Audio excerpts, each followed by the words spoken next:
Ce jour-là, je ne m'attendais à rien d'extraordinaire. Jamais je n'avais imaginé vivre une guérison miraculeuse. Pourtant, contre toute attente, l'Esprit Saint m'a visité. Il m'a redonné la vie, restauré l'équilibre de mes 2 pieds et ouvert mes yeux pour que je voie, enfin, ce qui se passait réellement autour de moi. Bonjour chers amis abonnés. Je m'appelle Esther et voici mon histoire. Devenue aveugle à la suite de circonstances douloureuses, j'ai perdu l'usage de mes membres le même jour. Cette épreuve a bouleversé ma vie et m'a plongée dans une dépendance totale. Malgré tout, je pensais pouvoir compter sur mon mari, qui semblait rester à mes côtés. Je croyais qu'il me soutenait sincèrement jusqu'au jour où le Saint-Esprit m'a rendu la vue. À cet instant précis, la vérité s'est imposée à moi.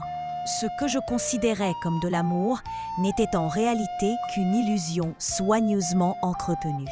Sous mes yeux retrouvés, j'ai découvert le véritable visage de l'homme qui partageait ma vie. En ma présence même, il faisait venir des femmes dans notre maison. Il utilisait notre lit conjugal pour ses actes adultérins, sans aucune honte ni respect pour mon état. Ce jour-là, tout s'est dévoilé. J'ai compris pourquoi il s'était attaché à moi. Ce n'était ni l'amour, ni la fidélité, mais mon argent, ma richesse et ce que je pouvais lui offrir.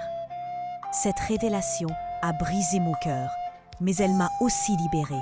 Après la révélation de ce jour-là, je me suis enfermée dans un silence profond. Mon cœur battait lourdement, non pas à cause de la douleur physique, mais sous le choc de la trahison. Pendant longtemps, j'avais cru que mes épreuves étaient une croix imposée par la vie. Mais je venais de comprendre que certaines souffrances portent un visage humain, celui de l'homme que j'appelais Marie. Je continuais à faire semblant d'être aveugle car je devais comprendre jusqu'où sa manipulation allait.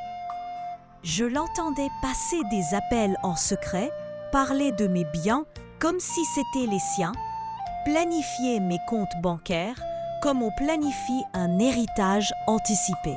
Chaque mot me traversait comme une lame, mais je gardais mon calme. C'est alors que l'Esprit Saint me fit ressentir une paix étrange. Ce n'était pas le moment d'agir, mais celui d'observer. Je devais voir la vérité jusqu'au bout pour que personne ne me dise un jour que j'ai été injuste ou précipitée. C'est dans ce silence que j'ai compris. L'amour protège, mais la vérité délivre. Une nuit, tout bascula. Je l'entendis paniquer dans la pièce voisine, parler à voix basse avec quelqu'un. Il disait « Si elle meurt, tout revient à moi. » C'est juste une question de temps. Ces mots me glacèrent le sang. Ce n'était donc pas seulement de l'infidélité. C'était une attente, une stratégie, presque un plan. À cet instant, quelque chose se réveilla en moi. Pas la colère, non, mais une force, une certitude. Ma vie ne lui appartenait pas.